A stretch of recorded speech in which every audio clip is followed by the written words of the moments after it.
last but not least, we want to dedicate some time to talk about one of the latest important PNI events, PNI Research and Education Conference.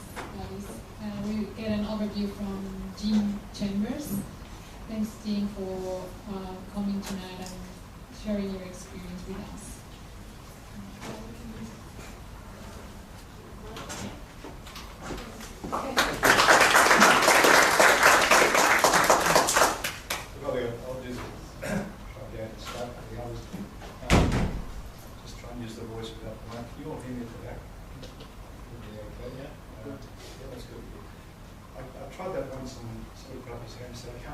That's fine, please continue. But what I want to cover, we said there, is the context, or the previous one anyway, context of the conference. Why would a practitioner go to a research and education conference? And what I want to do is talk about some of the reasons why I guess I started getting interested and involved with this. And I'm going to pick a couple of selected research papers and leave you some takeaway observations. And I think I'm going to challenge you because really today we heard, or sorry, not this week we heard, that Australia is going to become in Sydney is going to become the centre of excellence for infrastructure expertise as a result of G20, B20 investments. And if you listen and dug into some of those announcements, what that really means is they intend to gather the lessons and provide expertise to go around the world to run large infrastructure projects. And when you come back and pick up on that theme, because I guess that one of the things that really came through looking at this conference and what's happening in project management, and those of you who have read Did the Best, and the story of the big, hairy, audacious goals, I'll come back and pick up some of those ones as we go through it too. So, go to the next one. Are you aware that PNI has invested some $80 million in academic project management? I don't quite know how long. And there are a lot of thought leadership series in in-depth reports. Out of interest, how many of you have actually gone to the web and downloaded the PNI site and downloaded some of those series and in-depth reports? Anybody? You're not making good use of your investment. This is everybody saying to you, because there's a lot of good stuff there, and again, that's a thing I pick up. These conferences are held every 2 years, alternates between Europe and USA, and I'll have some more to say about that later. And it runs for 4 days. There's 2 days for the in-group, the educators and the researchers, and then there's 2 days where practitioners can attend. Now, there are over 20 tracks you can see there, funding the projects, public policy administration, in careers, change management, and so on. Over 80 presenters and researchers, with about 20 of them being Australians. Do we have any researchers in the group? Anybody involved in research? Put your hand right up. That's great, thank you. How many of you actually know a researcher who lives in Melbourne? Put your hands up. Just double the number, treble the number, that's good. That's good. There's some great research being done by Australian-based people, and I'm not aware of it. Part of my job now is to make you aware of it, because, again, pick up why it's important. So let's go to the next one. Standing on the shoulders of giants. Now, how many of you have heard this great quote, standing on the shoulders of giants? The quote is, Sir Isaac Newton actually wrote it, and he picked it up, he didn't pick it. He wrote it in a letter to a man called Robert Hooke, would you believe, in 1676. And the full quote was, "I've seen further it is by standing on the shoulders of giants." And what it really means is that you're discovering the truth by building on the discoveries of others. Now, Sir Isaac Newton was an absolutely brilliant guy. But I think as an individual, his behaviour was pretty suspect. He was extremely proud, he was in the big people, and he disliked Hooke immensely. And Hooke did some brilliant work. Hooke probably redesigned London after the Great Fire. It was never thankful because Newton determined to squash him. And there's also a view of Newton who's writing this because Hooke was also a small man by stature. One of the things that we did, and again, if you don't have enough to do with your idle time, go to BBC Forum and go to the 7 Ages of Science and go through some of the background, the history of, I guess, the evolution of science and some of the great things this book did. He's best known for a book called Micrographia, which really, he developed a microscope and did a whole lot of work on minute things, which the thinking of the day was, what's this tool doing? And of course it became a classic and was built later on. So again, we're discovering the truth by building on discovery of others. And just another one aside, Winston Churchill during World War II felt that his personality was so powerful that he wouldn't actually hear the truth of what was going on. So he developed a special group to work outside London, and their job was to give him all the facts of what was going on every day during World War II. And he used to get briefing, and so there was no filtering going on by any senior military people or bureaucrats. And Churchill used to go to bed saying, "Thank God I have the facts now I can rest easy and sleep." So there's going to be a fair bit about facts as we go through this particular talk. The 3 key themes I'm going to pick up on, which I think picks up on some of the things that have been said today. Executive sponsorship, project management for mental growth, and complex government for public partnership projects. So go to the next one. Why would I attend? I think we're starting to get an idea. It started off because I was doing a bit of work in Asia, running a lot of project management seminars, and thinking there has to be a smarter way to get the material together for project management seminars than to take a methodology. Unbelievable, a number of good war stories, keep people entertained for 3 days, and then send them off. Where's the science in it all? Because, like any practitioner, I developed my own rules of thumb. I guess you've all got them. How many of you, when you're asked to go and do a project, start asking a number of questions, thinking, how big is this hospital task I'm being handed? Just give me an impression. Yeah, good. The survivors. It's good to see. We all do it. And what's great to see is these individual ideas in terms of the evolution, then picked up by the researchers and then proven, and then will morph into becoming practices and best practices and then things that we should be doing. So that was one of them. And it's also a basis to then be able to test some of those rules of thumb and be able to build those into, I guess, courses and information about project management. But also in terms of dealing with sponsors. And also, if I can crack the formula, I'd like to provide some input to PMI about practitioner needs for research. In other words, how do you spend my $80 million? I'm actually saving. So I guess that's really a counterpoint. And as I said, Portland's renowned also for its boutique breweries, Pinot Noir, food carts, redwoods trails and rain, and would you believe, have you ever heard of Voodoo Donuts? You guys have. They are a specialty of the shopping in Portland. They are I guess, a sugar hit and carbohydrate hit that you only do once. they're huge donuts covered in all sorts of chocolate and things like that. Go and Google them, they're famous in Portland. So, fortunately, Anna was very smart. I've got to give it to you, Anna. She actually extracted a promise from me before I went right through this talk. Otherwise, I think I could be talking about boutique breweries, Pinot Noir, food carts, and Voodoo donuts instead. So let's go to the next one. Australian working out of Sydney, Cicely McDougall, who I believe some of you probably know because I think she's running some sessions down here in Melbourne. Am I right? Has anybody met Cicely or something? Okay. So her research was really on can you combat the IT failure rates through IT program executive sponsorship?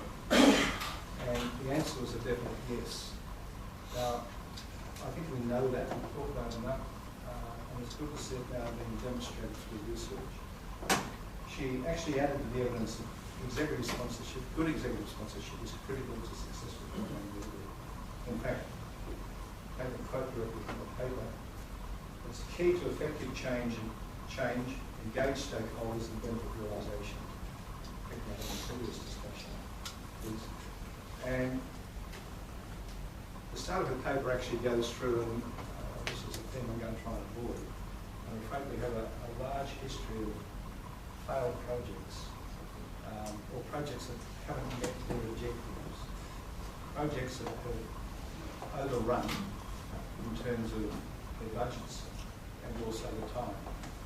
And again, it's a theme I'll come back and pick up later, but one thing that I think was is there's a persistent issue with IT project failure, and there's a reference that she gave you, so it's going on the things that you pick up browsing through these research papers, that in the UK they investigated about 50 government projects over 20 years, and they found they on average ran over budget by about 200% and duration by 50%. Now in this day and age, when we're really short on public funding, again it's a thing I'll come back to, we can't do that anymore. So we need to figure out how to manage that. So that's, I guess, part of the first big area of audacious dialogue. What can we as professionals do about that as we leave this room? Once she identified 10 major things in terms of, again, the complex adaptive systems is interesting because I've not heard of that before. But it's really an approach which has been used due to the inherent complexity of the projects, the non-linearity, the adaptivity, and also the independency. Again, anybody who's worked in RT projects, I think, will relate to all those things. And so the 10 leadership competencies that she was looking for were these ones here. I'm not sure, I haven't seen the paper on my website. The reviews about going to the conference, you do get a USB stick with all these papers on it.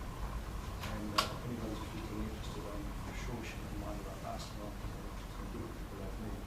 It's public thing, topic. So I guess that's the first theme about the critical importance of executive sponsorship. Again, a quick question. How many of you have worked on a project where the executive sponsor is really engaged and really great collaboration?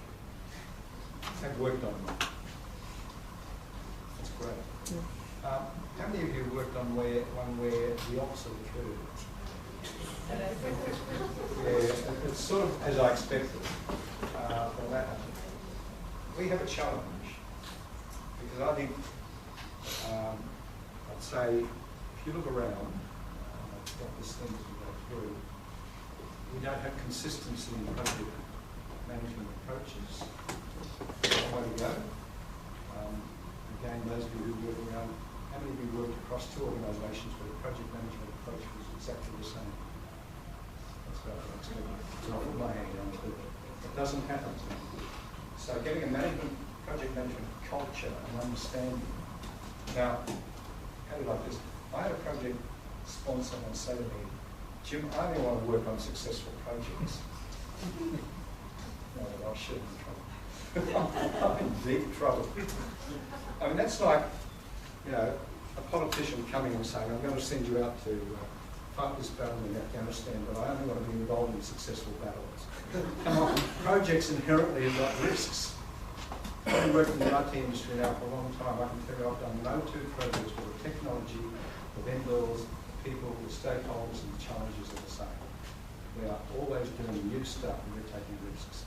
It's the inherent nature. It's stupid, but it's fun. Do you agree?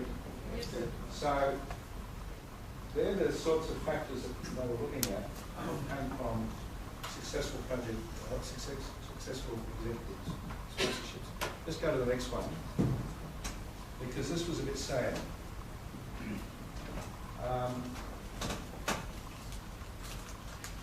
Again, Beverly Lloyd Walker works out of Victoria University. Anybody know her? She's married to Derek Walker, working out of RMIT, and he's done some fabulous research. I mean, like Derek's research is having been a practitioner for many years, I can read his research how to use it. I can use it.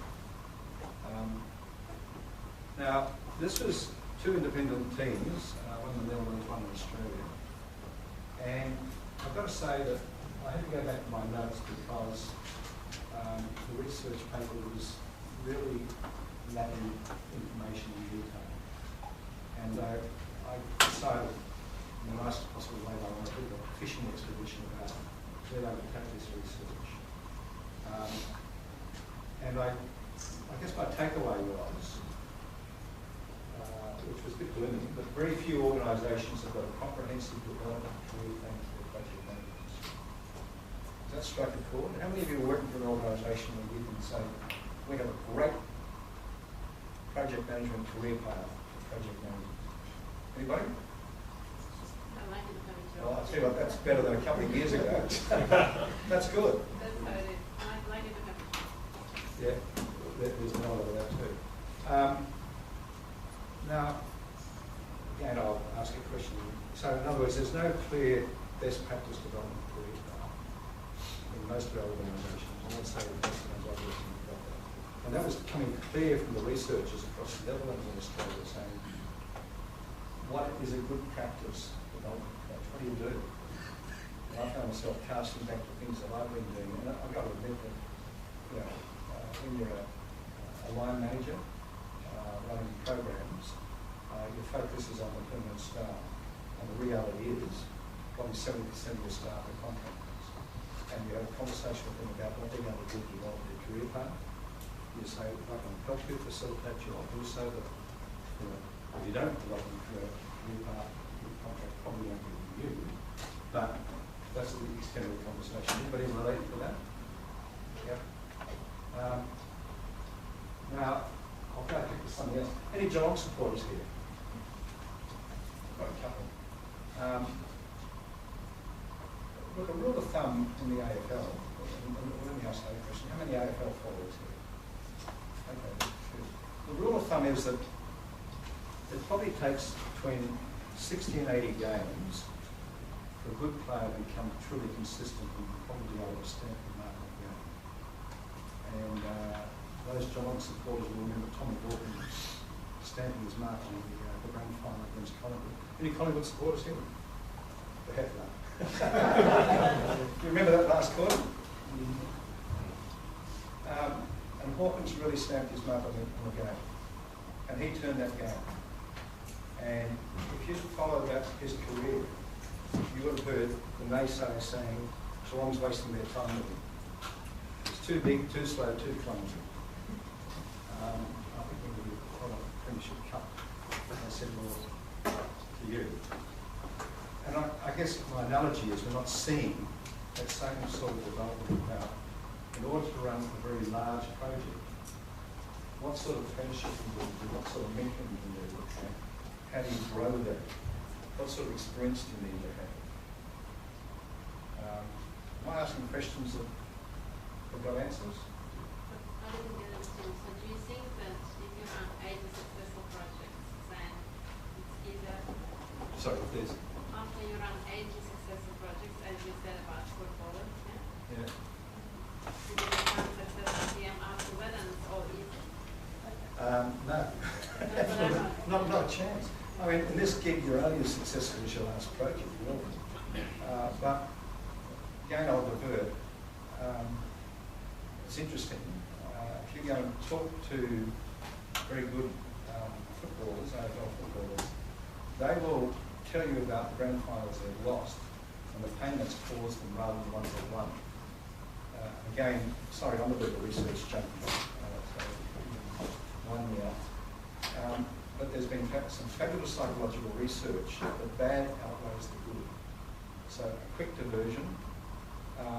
We are more likely to remember all the things we've screwed up in our lives than all the good things we've done.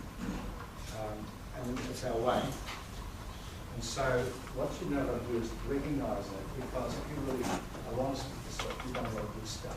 Otherwise you wouldn't be here. And yeah, take the bad stuff as lessons, or what you thought about stuff as lessons. And take the strategy and say, right, I remember those bad ones. Now put that into perspective against the good stuff I've done, and and let me now focus on those good ones and build on that. But make sure I learn the lessons so I can actually put that bad experience away and I'm going to focus on the good ones. But it's built into our character. I can tell you what, those Geelong players are now our level. I'm a Hawthorn supporter. We've now got 3 from 4, but we've got back-to-backs. And guess who stopped Geelong getting back-to-backs? But I guess the reality is, every time you see the Geelong players interview about that 2008 grand final, they are really upset. And the only joy they get is when the Hawthorn players are interviewed about the 2012 grand final, which the Swans pinched from them, and I'm upset about that. They get really upset. But they don't think about their 3 from 4 zones. And the Geelong players are the same. So, and we're the same. And you know, we are dealing with a tough industry. So I guess I was disappointed that I've tried to contact Beverly to find out where they're getting to with this research. I intend to track it because I think it's absolutely critical because it now comes into the next one, which is some fabulous research done across the US, the UK, and Australia. Let me just find my place. Next slide, yes, please.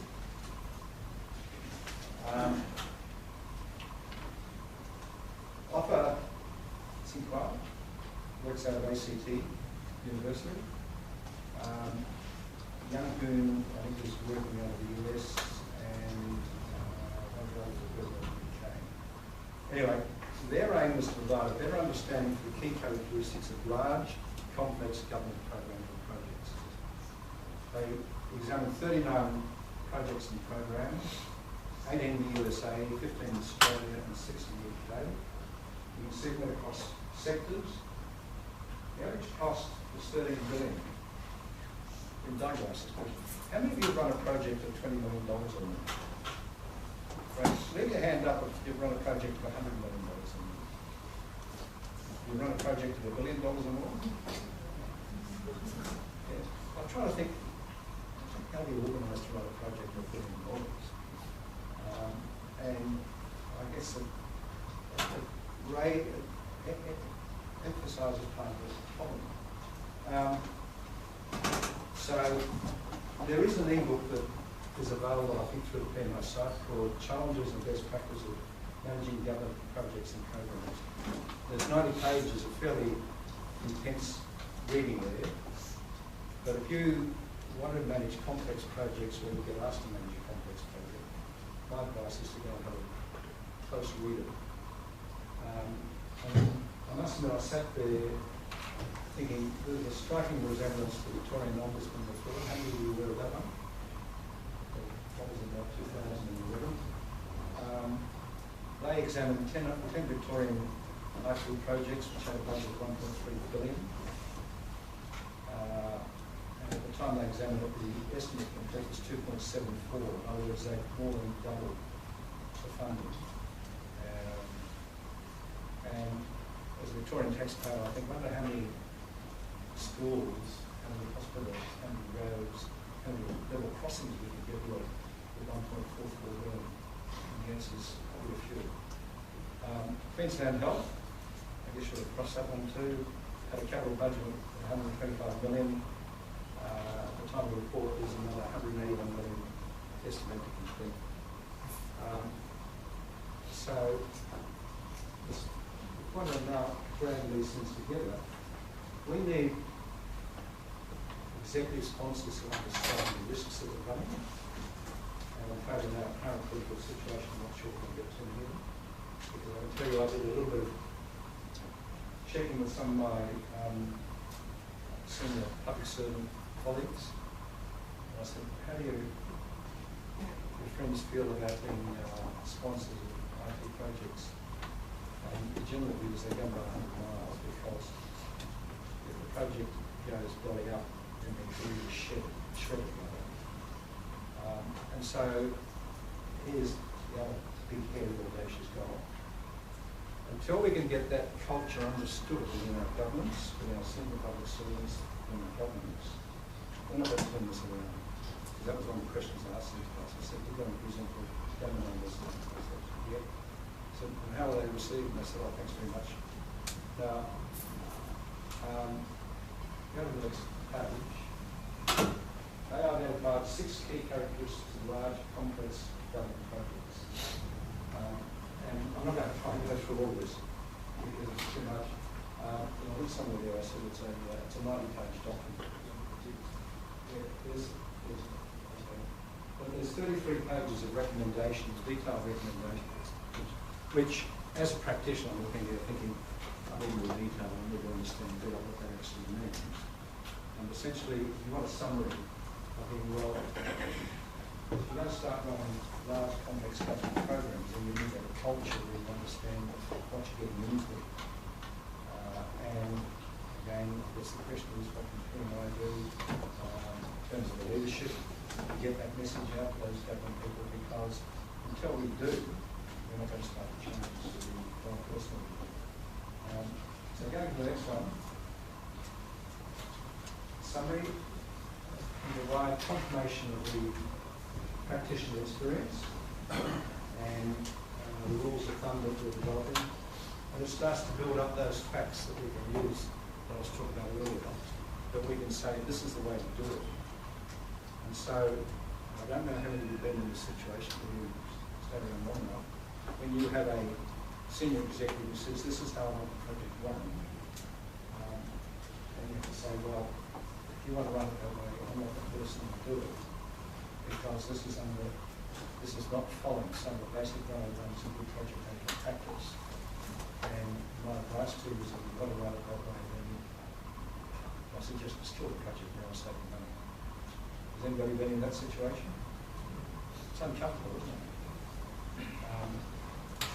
And you usually pick up your bag at the door.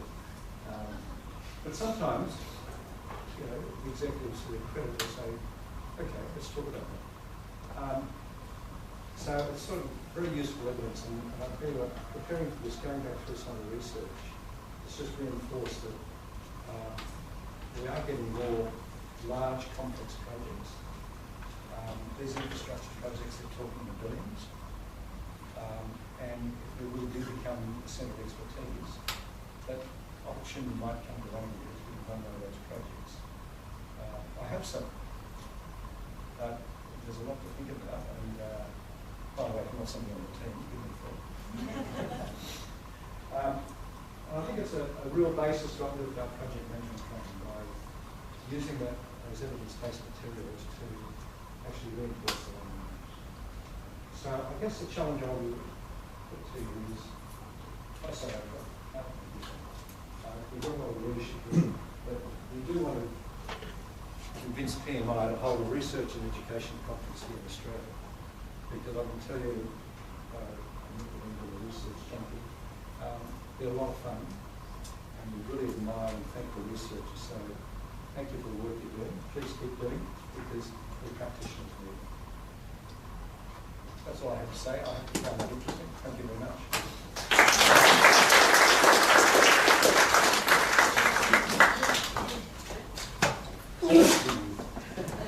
Can you know what? Thanks. Sorry, I should have asked any questions, discussion. I just wanted to touch on something. This is all really good. It's within our community, and it's good progress from that perspective, and something that we can use going forward. But you touched on the fact that this sort of information needs to be disseminated into the organisations that we work with and for. You touched on that with the fact that the large projects and governments need to be aware of these sorts of problems. Is there an actual structure to get this information out there into the greater community rather than just us? Well, here's a practitioner, that's a great question. Thank you very much. I'd actually wanted to really highlight that. The PMI Melbourne chapter has developed a great leadership course. And I must admit, it seemed to me to be too individual. This is an outward-looking issue. We need to be working with politicians when there's not election on. I mean, I'm not going to be political on this one, but I guess I share the lack of enthusiasm about the competency going on the East-West link, about how successful that project's going to be and how dropping the numbers down, just as a project management profession. Now, these are the same public servants, different politicians, who gave us Mikey and different colour of government at the time. And I'm convinced that with different brand of leaders in charge, that public servants are going to be given a chance to do a better job on the project people. Not really. And again, you can think I was a Victorian taxpayer, I'm going to be extremely peed off if I hear in 10 years' time that that's blown out by like 50%. Because, and of course I can see the handle, like it goes ahead. Another desal plan. So, yeah, we need to have pretty robust conversations to talk about the project management culture, how you manage the risks, how you understand the risks, and the skin they need to get because it's easy to say when I'm friends, but the old aspect of the project goes bad, should the project manager, and then we'll okay. I'm saying no, should the steering committee maybe take the project manager with you, but then start again. That doesn't go down too well in the book, for instance. It's a lot of fun. You say it when you're standing with your hand on the door.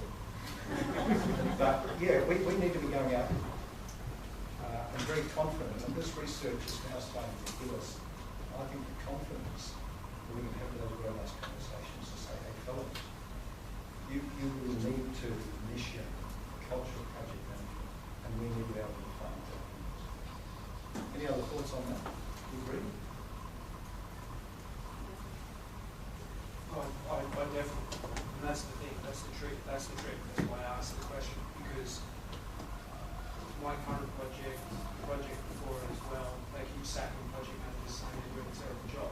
So for example, just to give you an idea, I tracked down the B20 group, who are in the Elite's Centre of Excellence, and said, fellas, you aware of this research?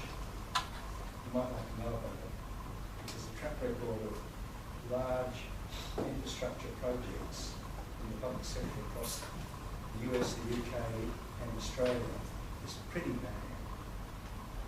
If you want to protect the butts of the politicians, probably the wrong question.